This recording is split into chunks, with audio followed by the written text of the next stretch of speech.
Hello. Hello everyone, नमस्कार, राधे राधे सभी को, वंदे मातरम। कैसे हैं? उम्मीद आप अच्छे होंगे और आप सबकी तैयारी बहुत शानदार तरीके से चल रही है। ग्रामीण डाक सेवक जीडीएस भर्ती 24,413 पदों पर बहुत शानदार वैकेंसी है। आप सभी को पता है कि मैं जब भी कोई नई वैकेंसीज आती है तभी मैं आपके सामने आता हूं और एकदम ऑथेंटिक और रियल इंफॉर्मेशन मैं आपको देता हूं। साथ ही साथ आप अप्लाई कैसे करेंगे, इसका नोटिफिकेशन सब कुछ मेरे टेलीग्राम ग्रुप पर आपको मिल जाएगा। आइए जानते हैं वैकेंसी के बारे में सब कुछ, वो भी डिटेल में। देखिए दोस्त, ये एक ऐसी वैकेंसी है जहां पर 20 से 30 हजार आपको सैलरी मिल जाती है, 10वीं पास जा सकता है और एग्जाम नहीं है। जी हाँ, सबसे पहला इंपॉर्टेंट पॉइंट कि इसके अंदर एग्जाम नहीं है। आइए जानते हैं। सबसे पहले इंडियन पोस्ट जीडीएस भर्ती की अगर मैं बात करूं तो इसके बारे में सब कुछ बताना चाहता हूं कि बिना परीक्षा 10वीं पास बच्चा सीधी भर्ती कैसे चयन ले सकता है। और ये मेरे भाई वेरीफाइड ऑफिशियल डॉक्यूमेंट्स जो आपको मैं दिखाऊंगा, ये रियल आपकी पोस्ट है। ठीक है। सबसे बड़े सवाल ये है कि यूट्यूब पर आपने बहुत सारी जीडीएस की वीडियो देखी होगी, सब फर्जी बताते हैं, 40,000 आ रही है, इतना आ रही है। आप रियल इंफॉर्मेशन लेना है तो आपका रीजनिंग बाबा चैनल है, याद रखना। आ जाओ। देखो, सवाल मिथ ये है, क्या इसमें लिखित परीक्षा होगी? तो सच्चाई है कि चयन केवल 10वीं के मार्क्स यानी मेरिट के आधार पर होता है यहाँ पर। ठीक है। यहाँ रेगुलर बताते कि यह रेगुलर सेंट्रल गवर्नमेंट जॉब जैसी एसएससी जैसी है, नहीं मेरे भाई। यह क्या है, यह रेगुलर नहीं है बल्कि एक अलग कैडर में नौकरी है। भत्ते रेगुलर कर्मचारी से अलग हो। ठीक है भैया, ऐसा नहीं होता है इसमें। ठीक है। रेगुलर है, प्राइवेट गवर्नमेंट जॉब है, ऐसा नहीं होता है। ठीक है। तो रेगुलर नहीं है बल्कि एक अलग कैडर में नौकरी है और भत्ते जो है रेगुलर कर्मचारी से अलग होते हैं इनके। क्या यह केवल संविदा की नौकरी है? तो मैं समझा देता हूं, यह संविदा भी नहीं है। यह 65 वर्ष की आयु तक इस पद पर काम आप कर सकते हैं, पर हम इसको गवर्नमेंट भी नहीं कह सकते। यहाँ पर मेरे भाई नौकरी का असली तस्वीर मैं आपको समझा देता हूँ। 4 घंटे का काम होता है और 65 साल तक की उम्र तक आप इसमें रह सकते हैं सुरक्षित। काम का अगर मैं समय बताऊं तो केवल 4 से 5 घंटे ड्यूटी और इसके बाद आप अपना अन्य काम भी पढ़ाई के साथ कर सकते हैं। नौकरी की सुरक्षा, 65 साल तक की उम्र तक नौकरी सुरक्षित है और अचानक निकाले जाने का भी कोई डर ऐसा नहीं होता है। ध्यान देने वाली बात यह है कि विभाग आपको रहने के लिए क्वार्टर नहीं देगा। अतिरिक्त काम या अच्छी मार्केटिंग करने पर अलग से इंसेंटिव भी इसमें आपको मिलता है। यहाँ पर मेरे भाई कौन आवेदन कर सकता है? आयु यहाँ पर जनरल ईडब्ल्यूएस की 18 से 40, ओबीसी की 43 और SC/ST की 45, पीडब्ल्यूडी को 10 साल की छूट मिलती है।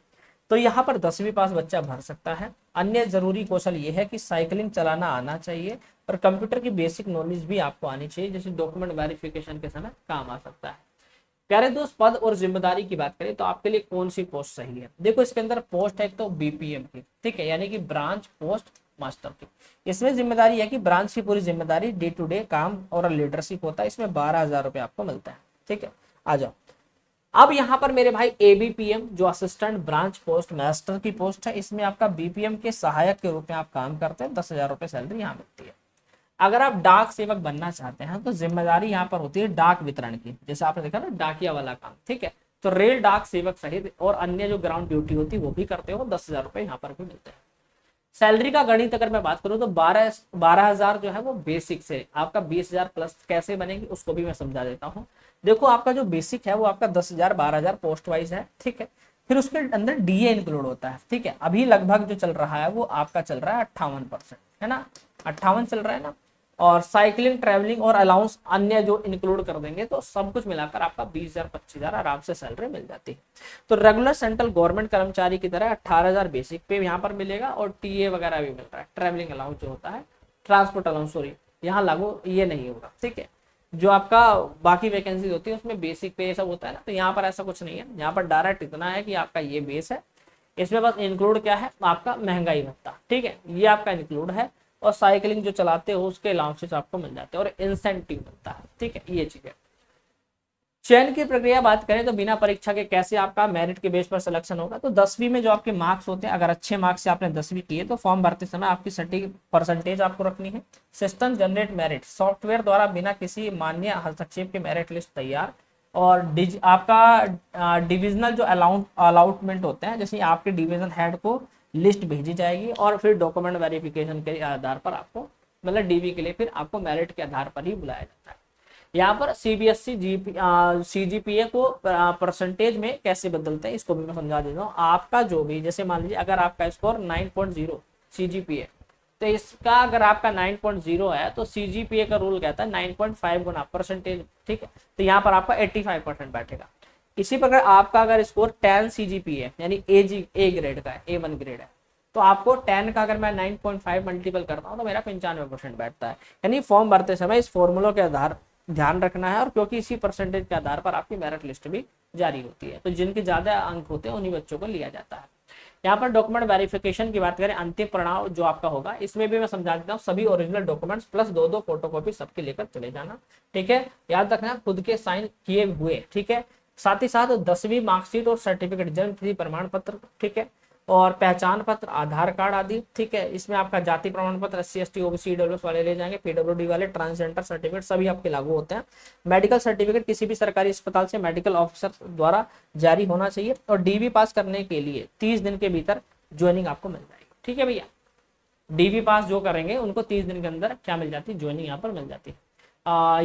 यह नौकरी आपके लिए सही है, तो मैं आपको बता देता हूँ। आपके आवेदन, अगर आपने आवेदन करना चाहता है, ठीक है, आपको आवेदन करना चाहिए। क्यों? आपके 10वीं में बहुत अच्छे मार्क्स हैं, आपको तुरंत एक स्थिर इनकम आपको मिल जाएगी, 4 से 5 घंटे काम करके ही आप कुछ समय अपना पैसा कमा सकते हो।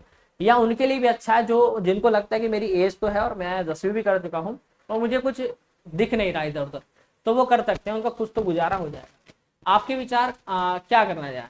तो मैं भाई अगर मैं बात करूं, यदि प्रोफाइल भी दूसरा ऑप्शन की बात करें, आप पूरी तरीके से 1 घंटे 8 घंटे की रेगुलर सरकारी नौकरी जिसमें क्वार्टर में सारे भत्ते हो उसमें तलाश में है, आप किसी बड़े कॉम्पिटिटिव एग्जाम की तैयारी कर रहे हो, 100% फोकस वहीं रखना चाहते हो, तो यह पद किसी जरूरतमंद के लिए छोड़ सकते हैं, ठीक है।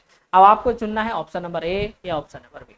मेरी वीडियो आज के लिए इतना ही थी, क्योंकि मैं हमेशा आपको रियल अपडेट देता हूँ। बाकी इसकी जो पोस्ट है अप्लाई कैसे करना है, और साथ ही साथ मेरे भाई नोटिफिकेशन दोनों आपको मेरे टेलीग्राम ग्रुप पर मिल जाएंगे, तो आपको घबराने की किसी प्रकार कोई जरूरत नहीं है। Thank you so much. Telegram का लिंक वीडियो के नीचे है, जाइए और अच्छे से उसको देखकर नोटिफिकेशन को जहां से भी आप भरना चाहते हैं आप भर सकते हैं। बाकी आप मुझे कमेंट के बता सकते हैं कि आपकी 10th में कितनी मार्कशीट है और आप कहाँ से हैं। थैंक यू, लव यू, जय हिंद, जय भारत।